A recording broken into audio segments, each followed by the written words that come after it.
Good morning, friends. It is I, Alphinius Goo, lost in Canada. Canada. Canada. Okay. Hello, camera Mandy. Hello. You look very trick or treaty. Well, today is the day of the trunk or treat. This is trunk or treat, right? Anyone with children and/or nieces and nephews of the appropriate age knows. Grandchildren as well. So we were a little tardy getting back because when we went to breakfast, Ms. Goo and I, they were doing trunk or treat down the whole boulevard with all these little kiddos in their outfits. It was quite impressive. Yes. Well, I have a very special guest in the background. I know you do. Come on. You want to introduce?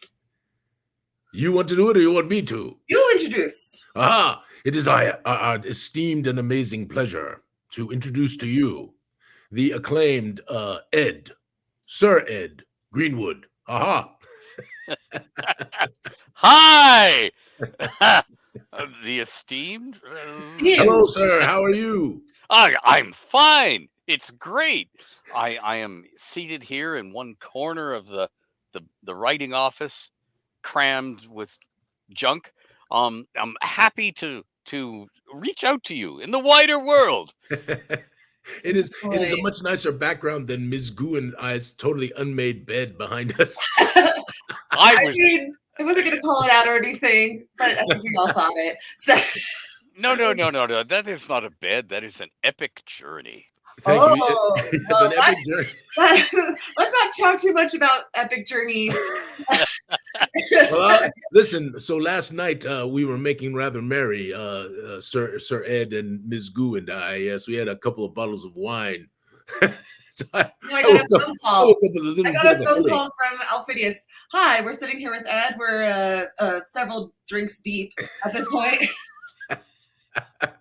It's just flavored water. Oh, okay, yeah. Just flavored water. So like everything else in life, it passes. So Ed, we were at Turtle John's, which is one place that we went to up here, and then where were we last night? Where was Trattoria Gusto. That's it. In the Waddell. Yes, very, very nice. So tell us just a little bit, since you abide up here in this locality. Tell us a little bit about Coburn and Port Hope, and I'm very curious as to why it's called Port Hope in the first place.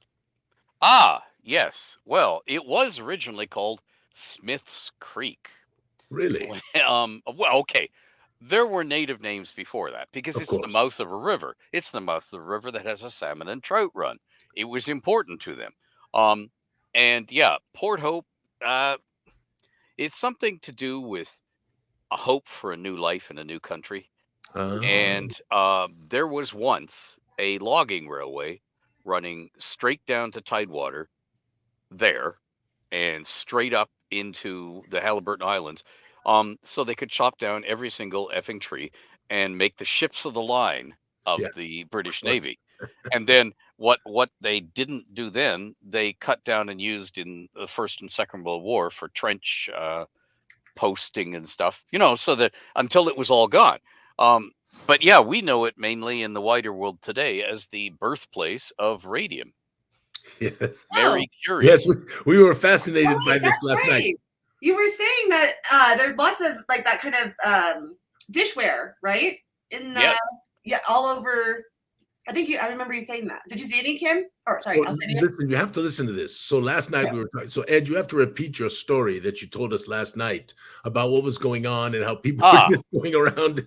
Okay, yeah. There's two big digs going on right now in Port Hope, and one of them is the main street, which is just like remediate the sewers and the water, which are like antediluvian, and do proper cabling for internet and so on. That's just like maintenance. But all the little digs all over that part of Port Hope and Ward 2, which is the rural ward north of the 401, people have dumped tailings from the old El Dorado plant, which still exists as Cameco in the Tell Aunt Diane that we can see her in the back. Yeah. Wave to everybody. Hi. Good Morning. Anyway, people have radioactive stuff all over their yards and backyard, the ravines, because they just dump the stuff everywhere. And at the beginning, they didn't know there was anything radioactive. Apparently, Marie Curie and some of her scientists used to go and show kids stuff. They'd visit classes wearing white lab coats with lumps of radium in their pockets. Oh goodness! Next to their internal organs. So now there are places, just unassuming homes in the middle of Port Hope. You step onto the front lawn, and your Geiger counter will go wham. The needle will go right over to the pins. So they're digging all this up and taking it away and remediating it. So there's little digs everywhere. That's a good thing, though. That's a very, very yes. good thing. Linda says, just a few lumps won't hurt, right? So. Yeah. That's like saying, oh, yeah, another fireball. I've taken fireballs before. A few more shouldn't matter too much. Just a little radium, no biggie, says Grandpa Got Game. So. Yeah, that was fascinating. I was listening to that last night, and it was quite fascinating. So, Camera Mandy, so we did arrive here day before yesterday, and we've been, doing what Ms. Goo and I do, right? Even though she's back there trying to pretend like we don't exist. Look at her; she's holding up her little phone. Come on, Ms. Goo, give everybody a wave. Reading a book. No, you have to do the royal wave. Yes, you have to do this, Diane. You'll hold your hand up like this, and there you go. So, anyway, it really is cute up here, Ed. I mean, it's very rural, right? This is pretty rural area, and lots of agriculture. Yes. Oh yes, and I'm not suggesting you do this, okay? But if you drove up 28, that street beside, and you got as far as the 5th line, and you turned left or west, you would discover that we have side roads or lines and concession roads, and it's a grid, north, south, and east, west. But if you drove along the 5th line, you'd discover that they valued wealthy farmers' fields and woodlots more than they did the road. So the road will suddenly make a sharp right-angled bend and go about 400 yards north, and then sharp left angle. They're going around things instead of straight. And there are still, if you aren't careful, and I don't recommend this, particularly if you've rented a car, there are old logging and colonization roads very close to you, and some of them just vanish into the woods.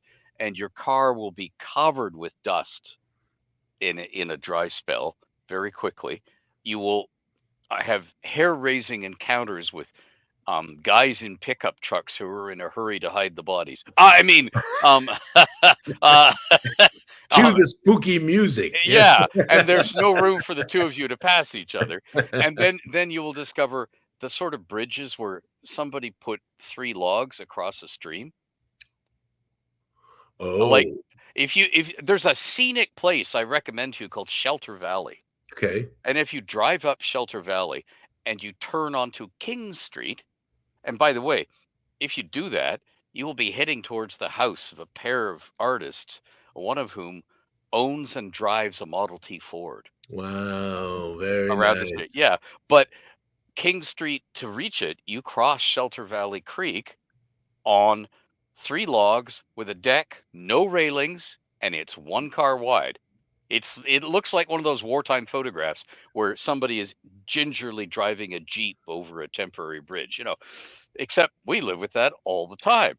Well, if we give it a go, we do have a Jeep. So. Oh, well then, I can tell you. Oh no, never mind. No. I mustn't say such things. Yes, I have learned this. Okay. Yes, I have indeed. And never ever drive Cranberry Lake Road east to west, because at one point it just falls over the edge of a cliff, and they dump fresh sand there every year. So if you're going west to east, you have to drive down it at top speed because you'll bog down in the sand if you slow down. And it's a one-way toboggan run, and you better hope nobody's coming. Oh my goodness. But it is fun. I mean, one of the funnest things I have done is take impressionable D&D players particularly of the female persuasion and dressed like Cameron is right now. Yeah. And you wait till the moon is full, and you drive them to the back of beyond where the roads end, and they get out and walk in the woods, and it's like you're in another world. You can definitely cue the spooky music. That was like a photo shoot opportunity. So Ed, last night I was going to ask you a question, but I decided that I would wait. So I have read these tales and all of this stuff, but I would love it, and I think a lot of people would love to hear this. So you started basically in the 70s, right? Just submitting stuff to the Dragon magazine. Is that yes, yeah. I've been working on the realm since I was 5 years old. So we're going back 65 or so before the game. But 1979, having read Dragon for about 6 months, I said, "Oh, I can do this," because they reintroduced the featured creature column as Dragon's Vestry, and they said anything that they printed was official as the monster manual, and it paid $25 American. And I was a little kid, and this was 1960s, so $25 American had the buying power of about $68-70 American now. So if you're a kid on a 25 cents a week allowance from your dad, which he, by the way, he stopped the moment I got a job, because now you're earning for yourself, son. And I said, "Dad, I'm getting $1.15 an hour." And he said, "You'll have to start somewhere. When you're running a bank, I will come to see you." No, that never happened. But yeah, I started writing for Dragon in 1979. I wrote a monster called The Cursed, typed up on my dad's Underwood 8. By the way, any of you who have or can get an Underwood 8, even if you don't ever want to type anything, they make great boat anchors. If you run over an Underwood 8 in your car, the car will lose, not the typewriter. Anyway, but they published it right away. So, I wrote up The Crawling Claw and sent it off. 16 days later, my printed copy of Dragon came back to me with my monster in it. And I said, "They're desperate." And I sat down and the rest, as they say, is history. So like you didn't even know that they had like informed you that they were publishing it. They just okay. What would happen is Tim Kask was editor then, and he had these little green cardboard postcards. Okay.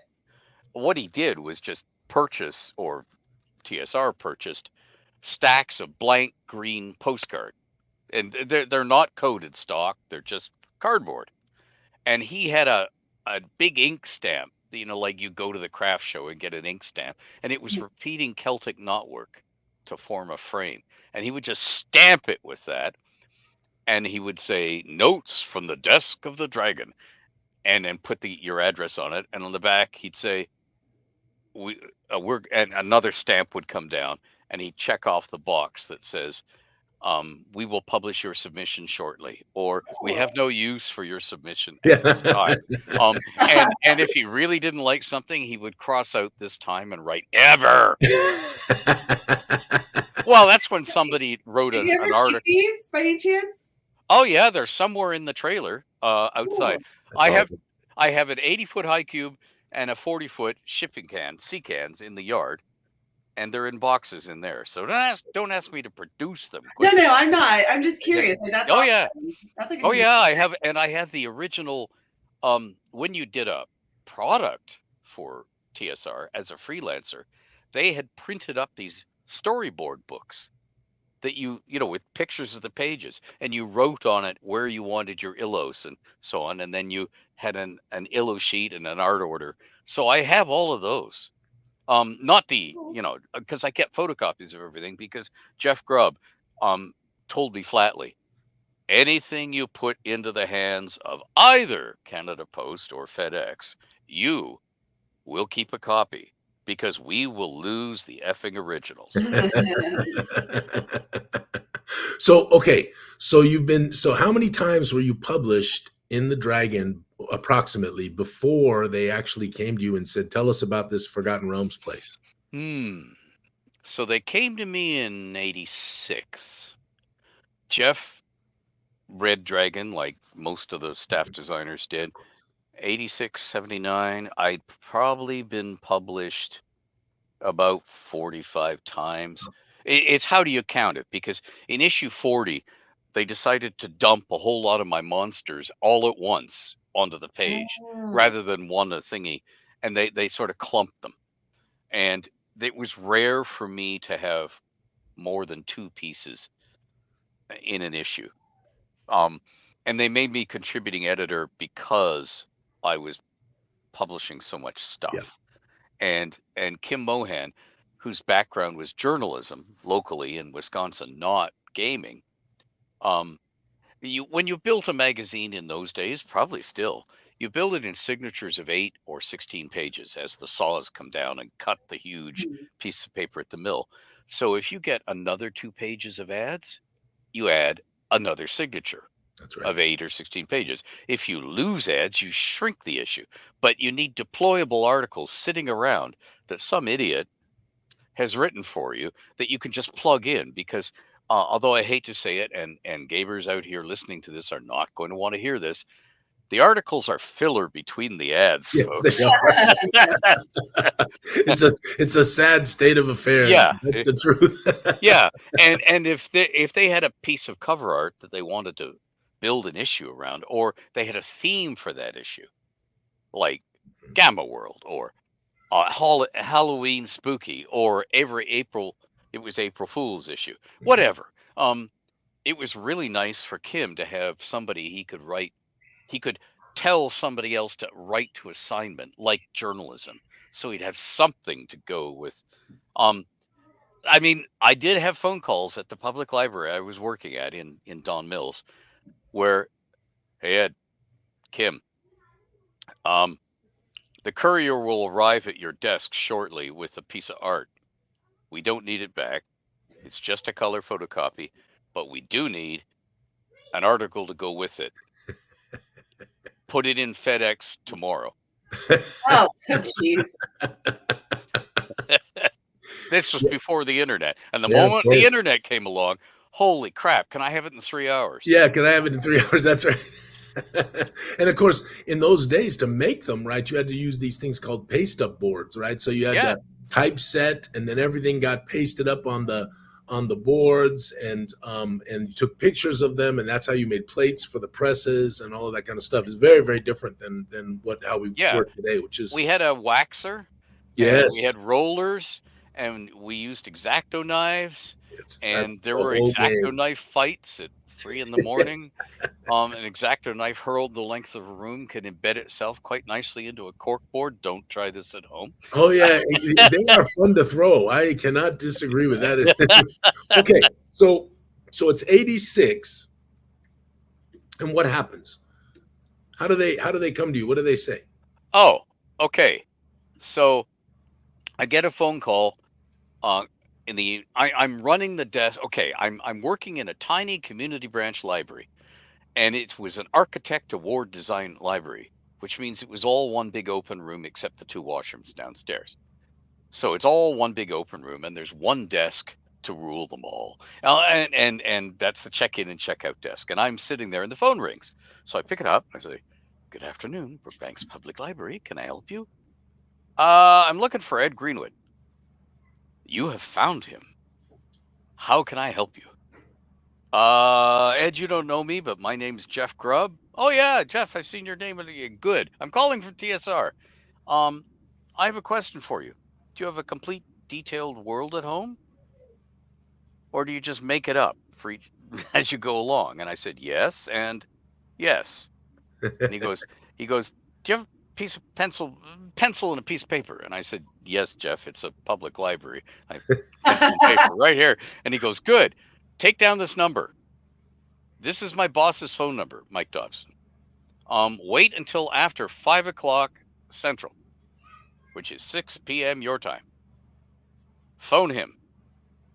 He wants to talk to you." About? He goes, "We want to buy your world, lock, stock, and wizard." Okay. They haven't even read it. Like they've just been reading your articles. They don't even know the extent. Yeah. Because I am actually a shy introvert. No. Yeah, Really? yeah. My father trained me. He said, "Son, you are trapped on this planet with millions of people. They are not going away unless you discover some new sort of bomb we don't know about yet. So you're going to have to learn to deal with them." I couldn't even look people in the eye. I would look at the floor. I would blush. I couldn't talk in public. I had horrible stage fright. And he said, "You're just going to have to get over that." So, yeah. So that is how we went from, "Hi, my name's Ed Greenwood. I'm writing this dragon article, and I thought of a new way of rolling dice that none of you schmucks have thought of because I'm smart and you're not. So here it is." That was really an embarrassing, and I knew that every player and every dungeon master in those days, if they could, got their hands on Dragon and read it, which meant if you assembled around the gaming table, your players had probably read the latest issue of Dragon. So if in your article you say there are 6 orcs in room 8 of the castle and their hit points are, they know that. They probably memorized it. So you use an unreliable narrator, Elminster, or somebody else, a Laryl, Storm, and you say, It's rumored that there are orcs in that ruined castle, but I don't credit it myself." So you've planted the idea, but given the players no specifics, so you've built in DM's elbow room. So by doing this, I had mentioned the realms on a whole bunch of different articles, just as a way of making it, this is how you would roll it out in your game thingy. And that's where he said, "Oh, does he have a world at home? It sounds like it." And Jeff had actually, as a staff designer, written a white paper, secret white paper for distribution within the company only, and it was a proposal for a unified game world for the 2nd edition of D&D. And the vice presidents bought it. They thought it was brilliant, and his reward was to find the world, which is why he cold called me. Okay, so they call you call him and talk to him. What does he say? He called me, and just as I've outlined, that was the conversation.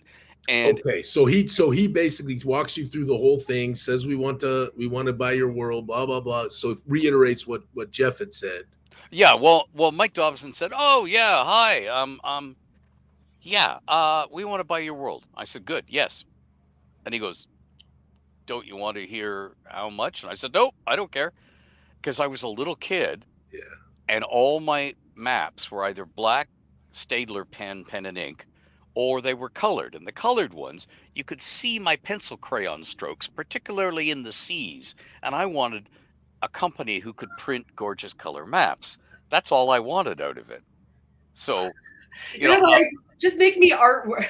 Yeah. pay me in art. Yeah. That's amazing. Okay, so like they get so do you send like a manuscript, or do they fly you out there? Like what's the No flying. No? There's no internet. Okay. And they gave me their FedEx account number after about 6 months, after the second mailed package went missing. And I would just I would type on my father's Underwood, and the T had gone, so I would hand draw every T into the manuscript. So as Jeff said, it was like looking across a graveyard, because there were all these little crosses standing out of the page. Anyway, I would just type everything up, take it to the library, photocopy it, and having a library photocopier was really handy for maps, because in those days, photocopiers distorted all around the edge of the camera lens. So you couldn't get things that matched up. And they would also cut off a little bit of the image, because they weren't smart enough inside the machine yet to enlarge or reduce. So the way around that was to print on a larger size paper and then cut it with scissors, so you lost nothing, just trim the board. Anyway, I would prepare these huge packages, and because I took the mail in for the library in canvas mail bags of Her Majesty's mail, which the truck inevitably, they would slow down and the guy in the back would throw it into a 6-inch deep puddle of muddy water and drive off. So I figured every manuscript, this is how guys treat mail. So I would wrap it in plastic and then wrap the disc in foil and then put shirt cardboard around it, then rewrap it in plastic, and it became a joke, a rite of passage for people at the TSR end to get my packages open. And everybody would gather around for the entertainment of watching some guy struggle with the package. Of course, they had not just X-Acto knives, they had machetes and real swords and kukris This would be great TikTok material. These days. Yeah, this is fantastic. So when was Waterdeep in the North? Because I remember buying it relatively soon after it was published. Do you remember what year was that? 1987. 87, yeah. So 87, the first thing that happens is there's a fold-out a plasticized color map in Dragon as a freebie that just shows a bit of the Heartlands. And then Darkwalker on Moonshade, Doug Niles' novel, which had been prepared for Albion setting, TSR UK's setting that died stillborn because plans changed, came out. And then FR0, the old gray box. And those weekly packages, I have the photocopies of them right behind me here, my bits. The weekly packages were turned by Karen Boomgarden and Karen Martin, as she was then. Now she's reverted to Boomgarden. And Jeff. Karen was editor. Jeff was main designer. They distilled this into, we'll never use that because ethics, politeness. I had a very adult world. I went into sanitation and all the rest of it. How babies are made, everything, and if you have how do beholders make babies? Well, now we know they do it by dreaming. I have a very curious mind when it comes to half giants. Yeah. So I've always wondered. Yeah. It's my dirty little secret, but yeah. Well, that's where the ecology articles sprang from. They were, again, an editorial assignment, not my idea, but it was like, because in early D&D, there was this huge trope of getting eggs that you could sell, dragon eggs being the big one. Well, in order to sell dragon eggs, you have to have in your world that dragons lay eggs. So there's all that sort of cycle of life stuff. But anyway, they distilled everything that I sent them in those weekly packages down into a release box, the Foundation release box. And then, quick like a bunny, we had to do FR modules. And all of my magic item and spell stuff was set aside and became FR4, the Magister. Yeah, Steve Perrin just wrote the tables at the end and colluded it all because they figured I wouldn't have time because I was writing Spellfire, the novel. And all the Savage North stuff was handed to the person who ended their life as Janelle Jaquays to make the Savage Frontier, FR5. But the first one was FR1, Waterdeep in the North. And I said, Jeff, the North is like North America. And Waterdeep is a city. It's not like the Village of Hamlet. It's not 3 buildings. It's a city. Think Chicago. And he goes, yeah, you still only get 64 pages. And I said, okay, I need mouse type. I think 6-point type. Now, young me had grown up on wartime paperbacks. Give one to a friend in uniform. On paper so thin you could see through it. And 6-point type. That's what I was used to. Older me said, well, you idiot. I can't read that. Anyway, but I crammed everything. And then Jeff said, thou shalt not ever again use mouse type in a product. Yeah, well, also the problem is they had those patterns, those brown patterns in the background behind. Oh, yeah. See, I remember all this, right? Because I owned them all, right? I got the Forgotten Realms set, and I got Waterdeep in the North, and they came out about the same time, right? FR1 and the set, didn't they come out about the same? I think there was a month lag between them. Yeah. Because I remember we got those, and it changed our game forever. And I hated the brown model thing, not for looks. I loved it for looks, but in the same way that if you bought early TSR modules and the inside of the module cover was the maps, so the DM could use it like a DM screen, and they were in blue. Yeah. They were in blue, so you couldn't photocopy them. Correct. That's why editors had blue pencils, and that's why our markup sheets that you mentioned earlier were in blue, because the camera didn't pick up blue. Yes. Faint yellow as well, but then human eyes can't see the faint yellow, so we go for faint blue. And that's what the modeling also did. They'll never photocopy this. And in fact, if you look at some of the PDFs of, say, the Gods books, they're PDFs, but they're not searchable because the OCR software, when the guy made the PDF, couldn't handle the modeling. Right. No, fascinating. And so all of those maps, by the way, Mandy, they were all on the grid system. Right. Oh, by the way, are you all hearing like screaming in the background here at my place at all? Are you picking that up? A little bit. Not bad though. So Ms. Goo and I are on the same floor, and I think there's about 10 rooms that are taken up with little girls' hockey team. Very nice. Oh my God. It's hockey tournament time. And they are going nuts late at night, and they are going nuts early in the morning. Yep. Be very glad they aren't playing in the corridors. They have been playing in the corridors. Okay, so the favorite trick is if hockey parents are in the two end rooms on a corridor. Yeah. They keep their room doors propped open and toss beer bottles back and forth to each other and enjoy the game. And the goal, because various hotels have told them firmly, they are not to set up hockey nets. They are not to drill pucks or balls the length of the hallway. Yes. So they play with plastic pucks, floor hockey pucks. Yeah. And the way you score a goal is to ricochet it off the end wall in through one of these room doors. And when they do that, there's body checking and screaming, and people ram each other along the corridor wall, which is also the wall of your room. Yes, no. And okay, girls are more shrieky, but they're no, but less yelly than the boys. The boys have full-throated yells, and you will hear F-bombs and other niceties at full volume at 3 a.m. when the game is getting heated. Yeah, they're not being kidnapped. These little girls got some toughness, let me tell you. Yeah. Tough little gals. Your knees and waist will be in danger. I'm gonna direct our conversation back to D. Oh yeah, sorry about that. Oh dear, I mean, I apologize. Stop for a minute, Camera Mandy, and let the chat have some questions. Yeah, I have questions from the chat. Sure, yes. Okay, what are two of your favorite RPG gaming experiences?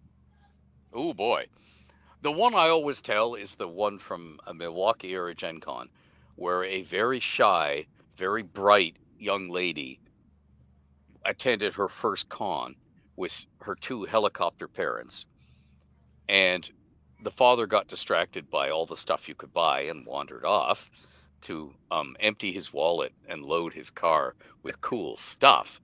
The mother sort of hovered, and I was always put on deck to play D&D games for novices. Like, you don't need to know the rules. Just sit down. I will point at that particular funny die and that die over there and tell you to roll them and then unfold the story. You don't need to know any rules. The problem for this nice, shy little girl, she was very brainy, but very shy, was to sit at a table that was otherwise entirely composed of overweight, bearded gamer males wearing T-shirts with inappropriate sayings on them, like "I love my semi-automatic weapons," and stuff like that. You know, okay. And they tried to mansplain how to do everything. So I did the guys, and I handed the stack of pre-gens to her to pick her character. I was hoping she'd pick a wizard or a cleric, and would therefore have the spells that they would have to be nice to her because they might need her spells. She chose a paladin. Nice. Okay. And they got overconfident that the thing, we can take anything in the dungeon, got in too far. And it was sort of like the Mines of Moria in Lord of the Rings. Orcs are coming out of the walls. Battalions of orcs. Legions of orcs. They're not going to get out alive. You know, their hit points are going down, down, down, down, down. So they finally figure this out and turn and run. And it's a fighting retreat, and they're losing hit points, and they're not going to make it, and they know they're not going to make it. And then she does the right thing for her character. What my character would do. They go through a narrow doorway, and she stops, turns, says over her shoulder, "It was very good knowing you, friends." And then she does the last stand and gets them out. And it was her first con. That's awesome. And she wanted so much for it to be a victory. So she is crying at the gaming table. And through the tears, she's describing everything. But she is guttered because she wanted this to be great. And now it's all going to end badly. And I fudged the dice a little, but there's no way I can't. And down she goes. Leaving orcs piled ahead and buying time for all her friends to get out. By now, her mother is plowing through the crowds because her little angel has started crying. Something is wrong. Okay. The father comes back from shopping, and he's plowing through the crowds from way further back because, hey, somebody's hurting my little girl. Boom, they're coming to the rescue. And at that moment, all these guys grab her, lift her up on their shoulders, and they're chanting her name. It's like the winning football coach. And the look on her face of defeat into victory through the tears, and her parents, who they know they've got a bright little kid. They know their kid is special. Everybody's kid is special. But now the world knows it. And for the first time, this is real admiration. All these older guys chanting her name. And the looks on their faces, hey, our little kid did good, And the other thing is, I think you have a gamer for life. Once that happens, you've done something you can't do when you're playing Monopoly or chess or something like that. It's just like the game has transformed me. I'm coming back every year. I got started just thinking about that. Like, this is beautiful, Ed. Yeah, that to me is the big one. Yeah, that's spectacular. The other ones are, there were 3 or 4 of them, but they're all variations on the I am in a wheelchair for life. I have motor control problems. It's an electrified wheelchair. Whatever is wrong with me has left me crabbed like this. I can't undo this, and and I get to play the heroic character who's swinging on the chandeliers and slashing at people and deftly doing the equivalent of the Legolas thing, where he takes the shield down the stairs, going pew, pew, pew, pew, although they moves like that because they can imagine them, and they can never ever in real life do them, but at the gaming table they can, and they just unwind, and it's like, I will throw 6 daggers as I run towards them, and then sleight of hand that thing right out of his hand, and you go, yeah, right, roll, and the rolls manage it. Oh, 19. Not bad.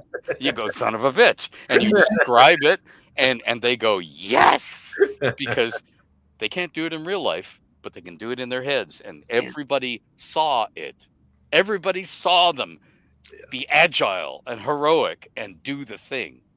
Yeah. Well, that's the wonder, right? The wonder of the game. The wonder of the game is to be able to be heroes and do heroic things and wonderful things. I got to tell you, I'll tell you a quick story, because when Mike was little, so Mike is one of our Gooey people. You have to go fast on this, just so you know, because we only got 20 minutes left. Okay, I'll be fast. Yeah. Mike was little, and he always wanted to play with us, but he was pretty little. And my friends kept telling me, dude, let him play. And I'm like, he's really young. He has to go to bed early, blah, blah, blah, right? But anyway, so they talked me into it, and he sat down one night. And I don't know if you remember Dragon Mountain. Do you remember Dragon? Yes, I do. You remember Il Farana? Yep, right downstairs.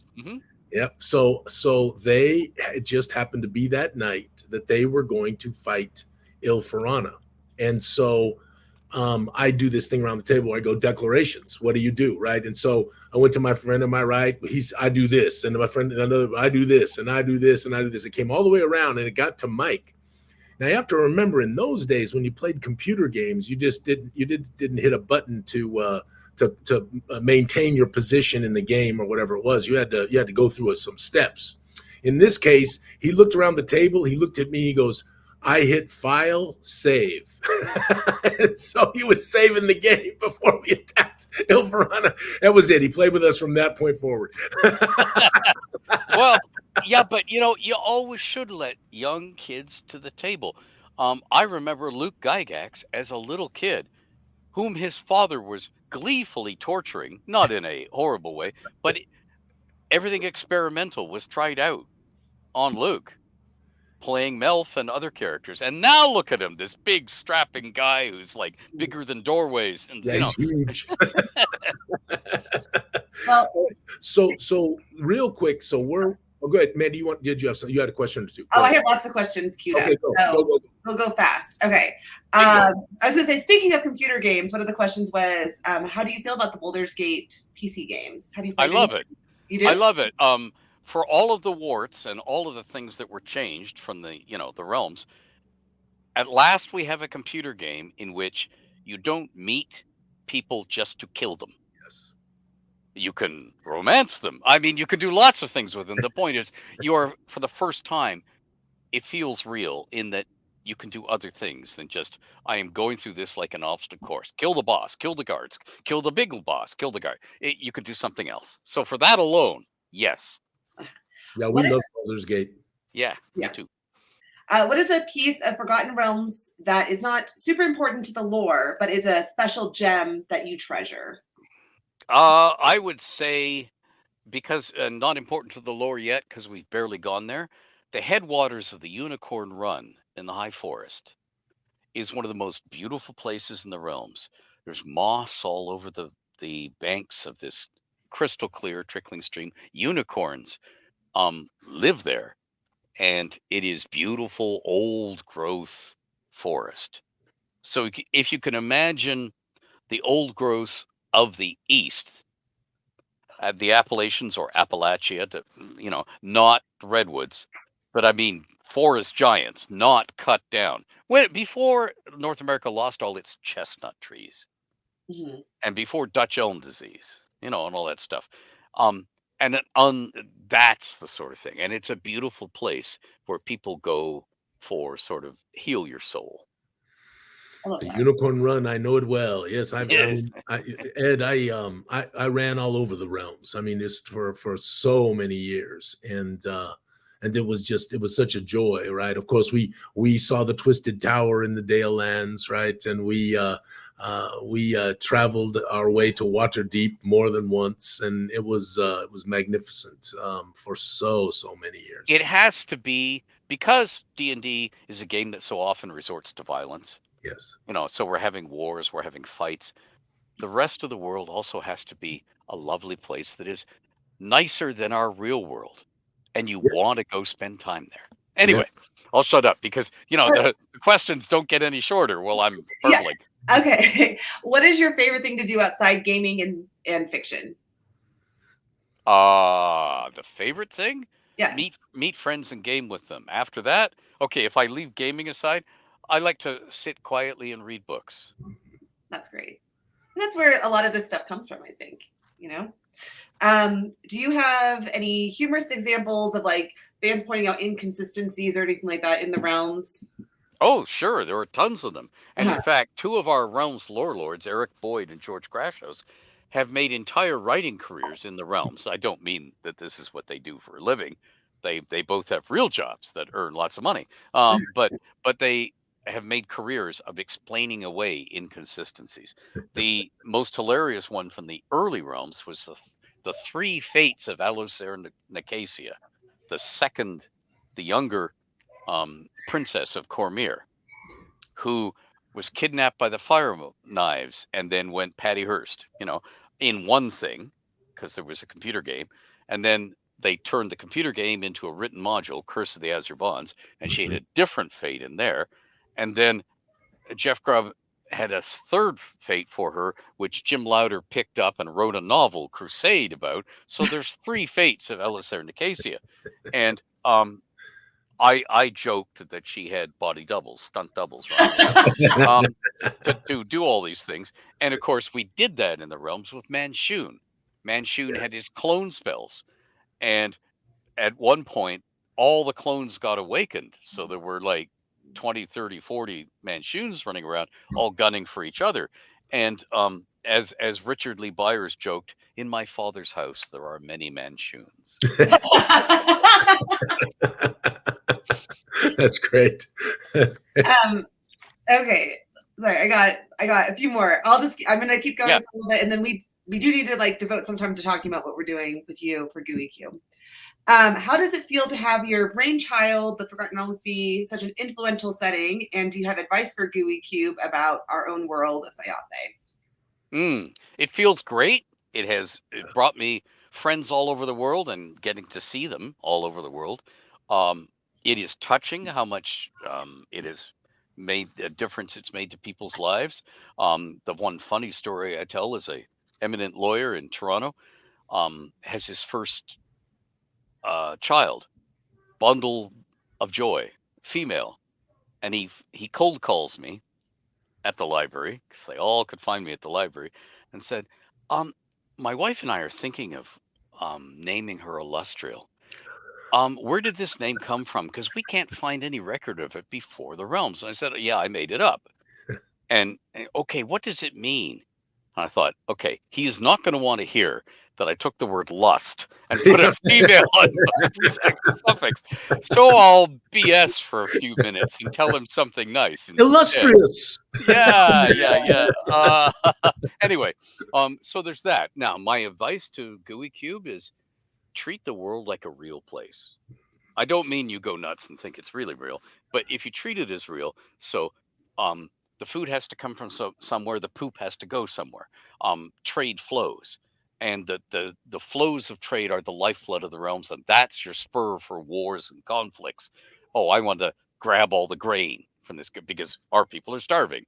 Attack, whatever, and you just treat it like a real place with processes like that, and never lose sight of that.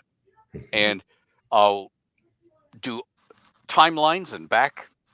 Only do you absolutely have to grease the wheels of keeping the world alive. Yeah. Because every time you specify something like this king was before that king, you are boxing in your possibilities for future storytelling. So be as vague as possible. I think about it all the time, Ed. I think about, oh God, maybe I don't need a few years back, some years in the past, because you start putting down dates and all that kind of stuff, and all of a sudden you're kind of in a difficult strait, and I can't imagine, just trying to keep track of lore ourselves with relatively small amounts of materials published versus the realms.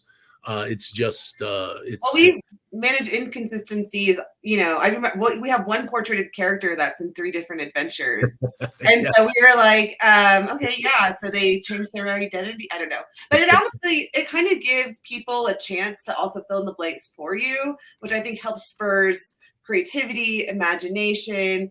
Obviously there's a huge realm of like fan fiction out there as well. And a lot of that is spurred by trying to fill in the gaps that you've created in your own story. Or spurred by something else. Yeah, right. Anyway. Why don't we go ahead and talk about you and Gooey Cube for a little bit, and then we'll get back to any other questions that we have in the chat if we have time.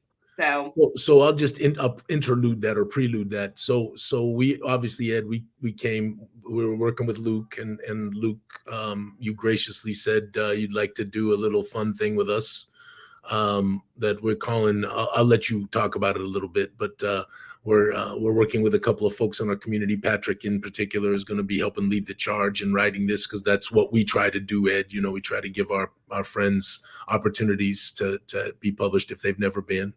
And we're just sort of beginning this little Lobby adventure. Yes, that if you want to tell just a little bit about it, and we can go with that a little bit. Sure. So, A Trouble with Rats. This is an introductory adventure. Yes. Your characters can be a very low level, which of course means the challenge is to not overwhelm you by saying, okay, in this room there are 3 dragons. Goodbye. Yeah, right. You know, well, you can overwhelm them if there's 3 rats, honestly. yeah. But I mean, you're trying to give the characters challenges, and you're trying to give the players experiences, set the mood, establish the atmosphere, get them thinking. If this is a world full of traps, then there's going to be a lot of traps. If this is a world full of a lot of intrigue, and people write themselves love notes and reminder messages and then drop them when their bodies fall to the floor, and they're there for you to read, and then try and piece that. If that's going to be a feature of the world, put it in there. Get the atmosphere going. Give them useful stuff like the hilt of a dagger. Well, where the hell's the blade? Yes. Well, but if you go into the right room, the blade is suddenly there. You can't see it, but you'll cut your hand if you pass your hand above this empty hilt, whereas before there was nothing there. Cool little stuff like that. So everybody loves a mystery, so you build in mysteries. So without saying anything specific to spoiler A Trouble with Rats, we need to put all that sort of lovely deliciousness in it at the beginning when your characters are low level, so that you will be looking for it and expecting it when you are real heroes changing the world by becoming rulers, or ruining the economy of this town by showing up with 500,000 gold pieces. Whatever it is, but begin as you mean to go on. Trouble with Rats and maybe sequels. We'll have to push you in that. I want to explore the world. And when I explore the world, whenever I'm not looking quickly back over my shoulder to make sure somebody's not sneak up on me from behind, I have to be looking at the world around me and solving mysteries to figure out what's going on, because I am not the first to have gone this way. Blah, blah, blah, blah, blah, blah. Well, I tell you what you said earlier, for all aspiring writers, I cannot tell you, and I know to a fault I do this with our community, is this idea of what's the why, right? Why does it exist? Why is it here? Why does it work? Why does it not work? Why is there a city here, not a town or a village or nothing, right? All of those kinds of things. And if you start with the why, you help protect your players, your readers, whatever it happens to be, from losing their suspension of disbelief. Because that's the most important thing in all the stuff that we do. Writing, gaming, all of that stuff is keeping people in that place. Oh, sure. Yeah. Yeah. And learning how to suspend your disbelief and buy into something is an essential life skill outside of gaming. That lovely thing at the end of Terry Pratchett's Hogfather, where Death says to Susan, grind down the world, grind up every atom, and find any decency, honesty, justice. You can't, but you all believe in them because that makes the world run. And so in the same way, we have to buy into these things. And our job as creators is to make sure that there's a yellow brick road to your belief, not a bunch of hurdles or, well, that didn't work, or no, this is the third innkeeper named Bob. Yeah, right. Or the 5th or the 12th. Good God, Bob is a really popular name. unless it's a franchise. Yeah, right. Unless you have an explanation, don't screw up the disbelief suspension. Anyway, go on. I will waste all the rest of your time, Gabby. No, that's great. This is great. I think people are really excited about A Trouble with Rats. And then, are we going to talk about the other thing that might be happening? Yeah, so I'll just tee it up, and then you can take it from there, Ed. So we've been, some of you all know this. We, in following up, obviously, in the first part of the year, we're going to do our second project of the Guys and Gags thing, and Ed's already agreed that he's going to do a sequel to A Trouble with Rats with that, which is magnificent. But we're going to do something else together, right? We're going to this place called the Greenwood in Donvin in East Verdestia. Yeah, so we got plans, right, Ed? Yeah, look at that. I found it. I am reading it today. Yeah, so we made 2 little places, which originally were very similar to Guys and Gags, were just a nod to you and obviously to Gary and others, right? There are all these places. Well, we have this place called the Greenwood, and we have a town there called Edminster, right? So So we're going to do something there. Yes, Ed, this is what we're going to do. Home of the largest collection of used bookstores and novelty shops. With guys named Bob running the mall. So, and Luke has already told me, and I think he mentioned to you that he really wants to do a similar little introductory adventure for us when we do this in the fall of next year. So we got two big projects, and we're really appreciative of both Ed and Luke supporting each one of them together and working together to make it special. So we're pretty stoked about 2025. We got a lot of work to do, but that's okay. That's okay. Work never killed anybody. No, sir. Except commuters. Yeah, right. Right. Don't step out in front of the bus. Yeah. Don't step out in front of the bus. Stay in your lair and create stuff. So, Ed, Ms. Goo and I want to come by the library. We want to poke our nose in. So we're going to do that either today or tomorrow. I'm not sure which. Are you there today and tomorrow, or are you off today and tomorrow? I am off today and tomorrow. All right. But hey, I can find you somewhere. Just I can't take text. Whatever you send on my little phone won't download. But just call me. All right. So tonight we're going to try to have a little dinner. Yes, we're going to do that. Yes. Yes. And what we need to find is a place where we can have dinner and then sit for a while, and Ms. Goo can busy herself in a book, and we can talk about A Trouble with Rats, and maybe even call Patrick on the phone. We'll see how things are going. Okay. I have a few things before we go, because I want to ask a couple more questions. But before I do, this is just a little business. We have 2 sales going on right now. The Gensicon trilogy is currently available for $99 on the website with the limited edition covers and the portraits. And this is it. This is the last load that we have, right? It's not being reprinted, but they all have the limited edition 2024 covers on them, and there's a very limited supply left. But we want to move them because we need to make way for all the Guys and Gax stuff that's going to be coming in, because we have 3,000 orders for Guys and Gax to fulfill. I know, and no space. So we're working on figuring that out. Nonsense. I see space behind you. Yeah, right. I know. We'll just use my house. That's a yes, Mandy. Excellent. Thank you for volunteering. No, I think your house is bigger, Alphinius. I know Miss Goo was in the back being like, Mandy, shut up. But no. Yeah, Diane's giving you the look right now. Yes, Ms. Goo is right there. Not my house. So we have that one going on. And then for anyone who's new to Gooey Cube, we have a great deal. If you have not bought The Darkest Dream yet, you can buy The Darkest Dream for a discount at $60, and you get a free physical version of Dark Tides Night, which is a great Halloween, creepy, scary adventure.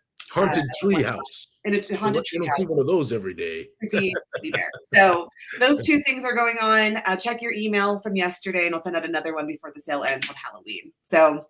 All right, now that's out of the way. Let me ask more questions for you, Ed. Okay, favorite dungeon that's also an actual character.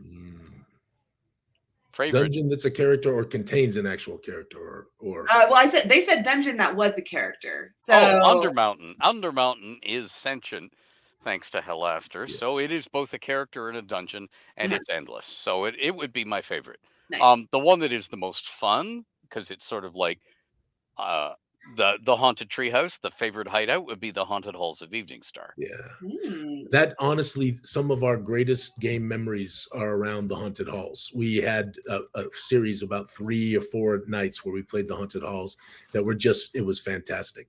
You see, the haunted halls to me is a regret product. It was supposed to be 96 pages. It was supposed to detail the entire village of Evening Star, right down to the last chamber pot, and who hated who, and who was sleeping with who, and all that stuff, and the entire temple, with all of its prayers and rituals throughout a day, so you could use it as a campaign thing.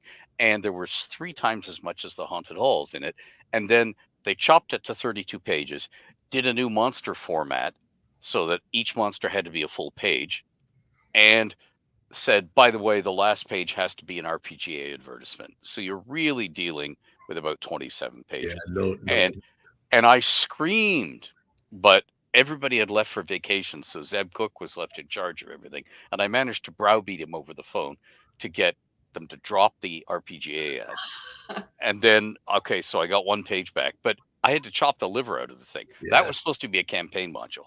Yeah, so I had a feeling when I read it that there was more. I just, when you were reading it, you're like, "There's more to this." How come? Yeah, there's way more.